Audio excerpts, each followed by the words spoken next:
Assalamualaikum sahabat Indonesia, dimanapun berada, saya selalu sukses dan bahagia buat kita semuanya. Hari ini saya berbagi inspirasi dari Hotel Jose Marriott Hong Kong. Kebetulan saya ada kegiatan di sini, jadi teman-teman, hari ini saya mau sharing mengenai apa yang sedang terjadi saat ini ya. Teman-teman, kita semuanya tahu bahwa untuk kita sebagai orang Indonesia khususnya yang ada di Hong Kong gitu, hari ini lagi rame mengenai apa yang terjadi saat ini. Dikarenakan eh, sahabat kita BMI yang di sini Mbak Kontrik itu membicarakan tentang keadaan yang di sini, keadaan seperti apa sih gitu bagi PMI, bagi domestic helper di Hong Kong. Itu keadaannya nggak semuanya beruntung, nggak semuanya bernasib baik, nggak semuanya itu apa namanya majikannya sesuai yang diharapkan. Dikarenakan di sini teman-teman ada hal yang perlu kita ketahui, di mana kita itu uh, mengalami sesuatu hal yang mungkin di luar prediksinya kita, karena bagaimanapun ketika kita mau berangkat dari Indonesia ke luar negeri itu kita harus tahu apa sih kerjaan saya gitu ya. Terus dikarenakan zaman sekarang kan mungkin nggak semua itu siap mental ketika berada di luar negeri, khususnya ketika jadi domestic helper. Apa sih pekerjaan domestic helper gitu yang selalu mereka itu mungkin hanya lihat dari sisi bahagianya, sisi senangnya, sisi happy-nya, sisi enjoy-nya bahwa kita berada di luar negeri gitu, enak, gaji besar, terus banyak yang di sini lama-lama dan berbagai hal lah gitu ya. Terus saya di sini bukan menjadi siapa-siapa, saya berbagi pengalaman buat teman-teman, dikarenakan 20 tahun terakhir ini saya ngurusin TK itu mulai dari 2002, ingat saya ya, 2002 sampai sekarang. Itu berarti 20 tahun terakhir ini. Apa sih yang sebetulnya jadi kendala besar bagi teman-teman yang ada di sini gitu? Sebetulnya gini, karena tidak semua majikan yang di sini tuh kaya, dalam artian kaya dan peduli sama kita. Terus ada yang memang kebiasaan majikan itu seperti itu, beda banget dengan kebiasaan kita yang ada di Indonesia. Dikarenakan ketika kita di sini itu harus penyesuaian. Pertama, penyesuaian apa sih yang harus disiapkan gitu ya. Yang pasti penyesuaian masalah bahasa. Makanya teman-teman yang lagi belajar di Indonesia saat ini mungkin masih corona, jadi belum seperti anak-anak tempatnya kita itu belum maksimal belajarnya dan belajarnya sendiri atau satu lain hal gitu ya. Saya sambil nunggu teman saya. Terus yang pada akhirnya ketika berada di sini itu tidak siap mental. Teman-teman, di sini itu bagi domestic worker ya, domestic worker itu apa sih? Domestic worker itu disiapkan untuk menjadi asisten rumah tangga, bahasa Indonesianya ya, bahasa kalemnya asisten rumah tangga, bahasa umumnya BMI, Buruh Migran Indonesia, atau PMI, Pekerja Migran Indonesia, atau TKI, Tenaga Kerja Indonesia, atau TKW ya, Tenaga Kerja Wanita gitu ya. Terus bahasa Indonesianya pembantu rumah tangga lah gitu, yang maaf ini mungkin agak nggak enak didengar tapi kenyataannya itu. Terus asisten rumah tangga kalau sekarang ya kan gitu. Terus kondisinya itu adalah eh, mungkin pikiran teman-teman yang di Indonesia itu, oh enak ya kerja di luar negeri, gajinya gede gitu kan, gajinya 10 juta, 8 juta, 10 juta gitu kan. Tapi kan teman-teman kan tidak berpikir bahwa di balik gaji itu kita itu harus berjuang selama 1 bulan itu seperti apa gitu. Misalkan kita jaga lansia gitu ya, jaga orang tua gitu kan. Jaga orang tua itu nggak gampang ya teman-teman. Jadi namanya orang tua yang butuh tenaga untuk asisten rumah tangga itu sudah benar-benar yang secara fisik itu sudah benar-benar nggak mampu gitu. Maksudnya bagi yang orang yang ini itu secara fisik memang benar-benar nggak mampu. Artinya saya nggak bisa lihat.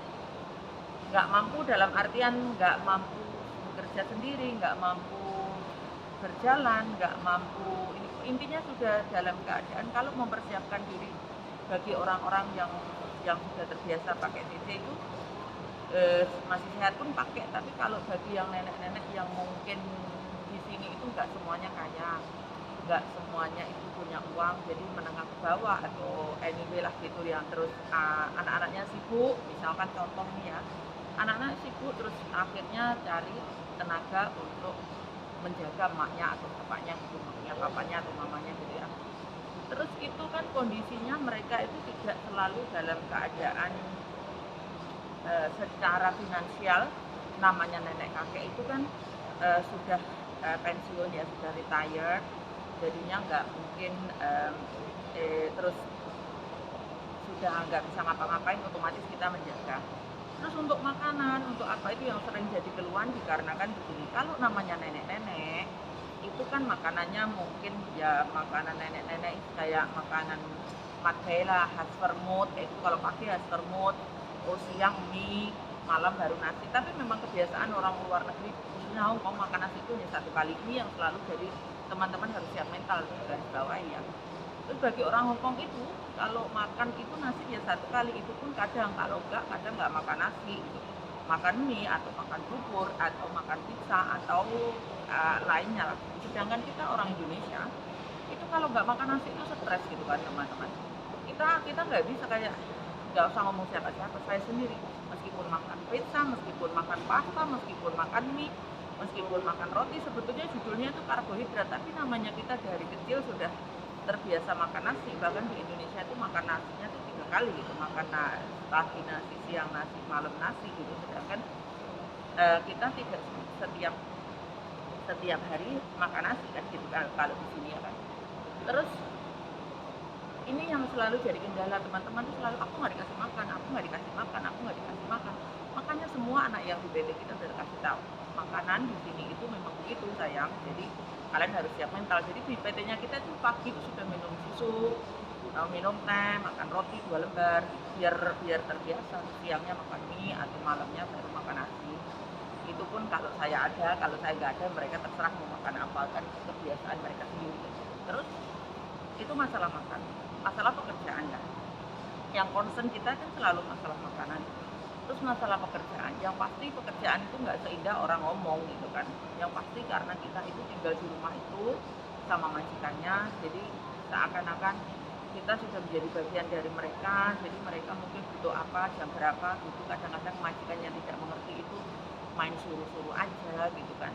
Kan harusnya yang nggak semua orang itu bangun jam 6, tidur jam 9 atau jam 10 gitu. Kalau jaga nenek mungkin tidurnya gitu. Kadang-kadang kalau misalkan orang yang produktif itu kan bangunnya itu jam 6, tidurnya itu jam 1 gitu. Mereka itu tidurnya hanya sebentar. Terus sedangkan bagi kita pekerjanya kan otomatis melayani mereka. Kalau mereka belum tidur atau ini kan kita harus lebih dulu, misalkan untuk sarapan pagi kita harus siapkan pagi sarapan. Terus nanti majikan kerja kita bersih-bersih rumah, dan rumah itu pun harus kinclong, jadi jangan sampai rumahnya nggak pas atau bagaimana lah gitu kan. Terus setelah ini kita harus mengerjakan pekerjaan rumah tangga gitu. Apalagi kalau misalkan jaga nenek, malamnya mungkin neneknya bangun atau dalam kondisi dianya sakit atau satu lain hal, jadi kita kurang tidur gitu ya. Bagi kita yang di Hongkong ya biasa aja, kita tidur jam 12, jam 1, jam 2. Masalahnya adalah ketika kita berada di Indonesia itu jam 6, 7, 8 itu sudah wis rehat. Beda loh teman-teman ya, karena memang kerja ikut orang sama ikut orang sama apa namanya, sama kita kerja ikut diri sendiri kan beda. Jadi teman-teman, napasan oleh-oleh seharusnya itu teman saya. Jadi disiapkan mentalnya, jangan sampai ketika sampai sini itu banyak mengeluh, terutama mengeluh masalah kerjaan. Yang pasti gini, nggak mungkin kita digaji 8 juta, 9 juta, kita hidup manis saja, tidak mungkin. Terus kita harus profesional, jangan sampai kita itu menghinakan diri, ngerti nggak? Menghinakan diri, apa-apa bilang aku nggak bisa, aku nggak mau, aku nggak ngerti, gitu. Nggak bisa begitu sayang. Kalau sudah sampai sini ya harus smart, harus belajar. Kita dipikir kalau majikan nyuruh ini, kalau misalkan nggak ngerti, maaf mem, saya masih belajar, boleh nggak kasih kesempatan saya untuk mengerjakannya, boleh nggak kasih kesempatan saya untuk belajar kan gitu ya. Jadi gitu teman-teman. Jadi nggak semua apa yang diinikan kita itu selalu seperti yang diharapkan. Terus apalagi itu masalah libur. di sini liburnya 1 minggu 1 kali, terus tanggal merah untuk libur holiday itu juga ada libur. Terus ketika libur itu aturannya adalah tidak boleh bekerja. Maksudnya kadang-kadang majikan kan masih nyuruh ini kah, ambil koran kah, rebus air kah, itu sukarela ya teman-teman. Jadi nggak memaksa. Kalau kalian nggak mau pun kalian bisa menolak. Kalau kalian mau itu persetujuan dari kalian itu yang hukumnya di sini sangat ketat. Jadi nggak bisa ini kan. Terus mungkin teman-teman nggak semuanya tahu. Jadi ikuti YouTube saya yang dulu itu saya bahas masalah ketenaga kerjaan, masalah apa namanya mengenai apa namanya mengenai hak-hak kita sebagai TKI, gimana hak-hak kita sebagai majikan, kewajibannya apa gitu. Jadi kita biar tidak salah cerita, tidak salah ini kan, dikarenakan memang kita harus pintar, harus cerdas, harus tahu aturannya, hak-haknya apa. Tapi ya teman-teman, jangan juga cuma mengambil haknya, beri juga kewajibannya sebagai TKI itu apa. Kita digaji 8-9 juta itu apa yang bisa kita serviskan untuk mereka. Jadi fair gitu ya teman-teman. Saya di sini sebagai UPT, sebagai agent 20 tahun ini menemui banyak hal, tapi yang customer saya sendiri, karena memang kita banyak banyak agent-agent di Hongkong juga, yang customer saya sendiri itu selalu saya briefing. Kalau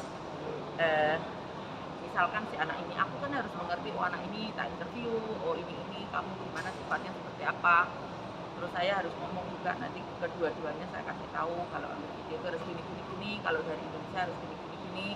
Terus orang Indonesia harus makan nasi loh ya, kalau nggak makan nasi itu bagi mereka nggak makan gitu. Terus mungkin apa aja yang perlu disiapin dan itunya. Terus mungkin kalau majikan saya dianya nggak biasa ini kan, nggak biasa makan bareng sama dedenya, saya bilang kalau kamu nggak biasa makan bareng ya kasih dedemu uang saja untuk masalah makan. Terus teman-teman, kalau uang itu saat ini 1.112 untuk uang makan 1 bulan. Terus kalau cukup nggak cukup ya nggak cukup sebetulnya, dikarenakan kalau makan di luar ya makanan itu di sini satu piring itu 65, paling murah itu mie itu mungkin 30-40 atau 25 atau berapapun itu.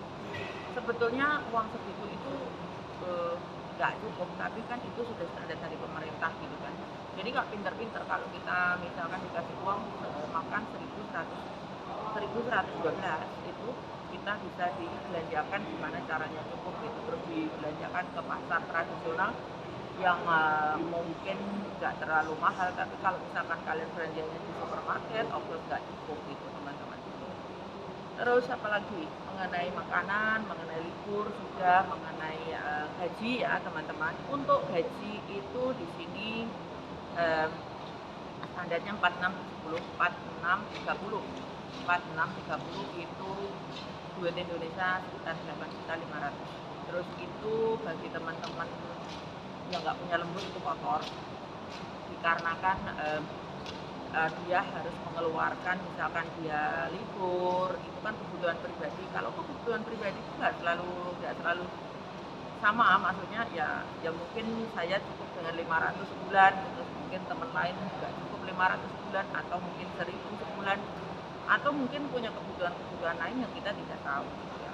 Terus dari kebutuhan itu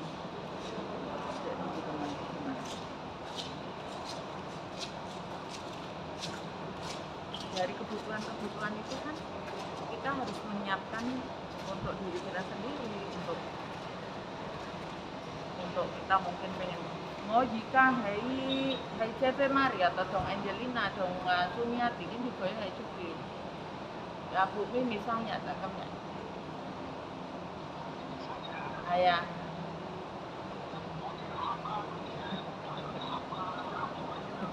Bukap tak saya tahu tu tak ada apa itu.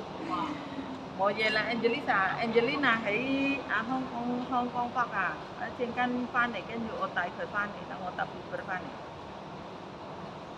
Là ok lah.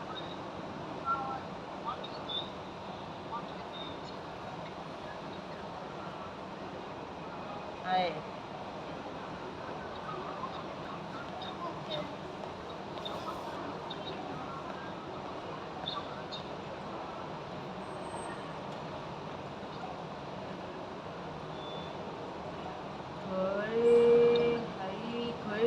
siap transfer mali kok.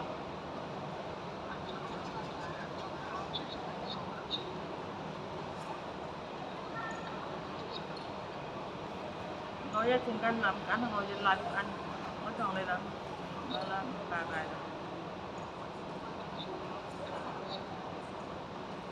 đó là về là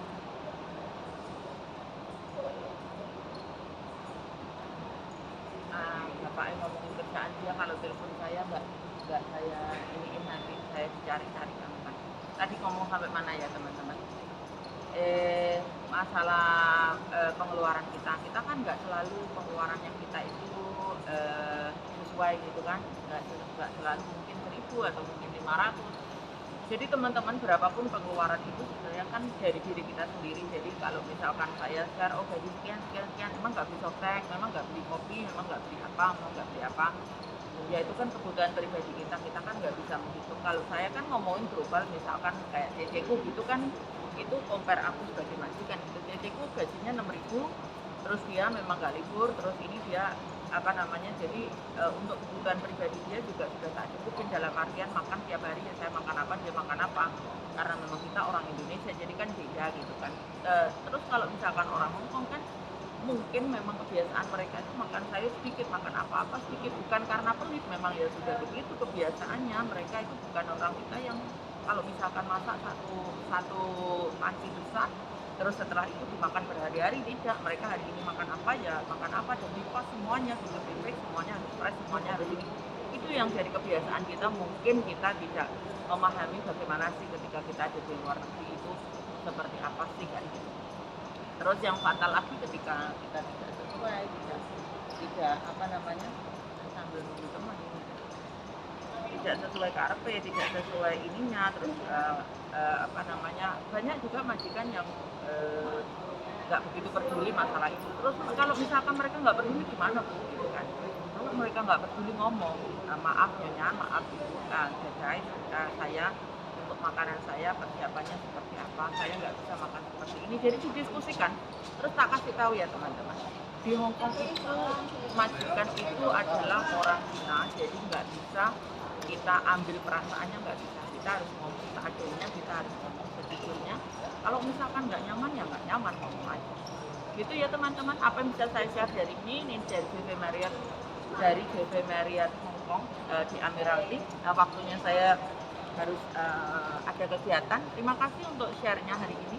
Jangan lupa like dan subscribe channel YouTube ini. Semoga apa yang saya share buat teman-teman bisa ada manfaatnya. Terima kasih untuk teman-teman semuanya yang sudah support saya untuk 2000 subscribe, 2200 kalau nggak salah hari ini subscribe saya. Thank you semuanya. Jangan lupa like, selalu bahagia, sukses dan bahagia, berkah berlimpah. Assalamualaikum.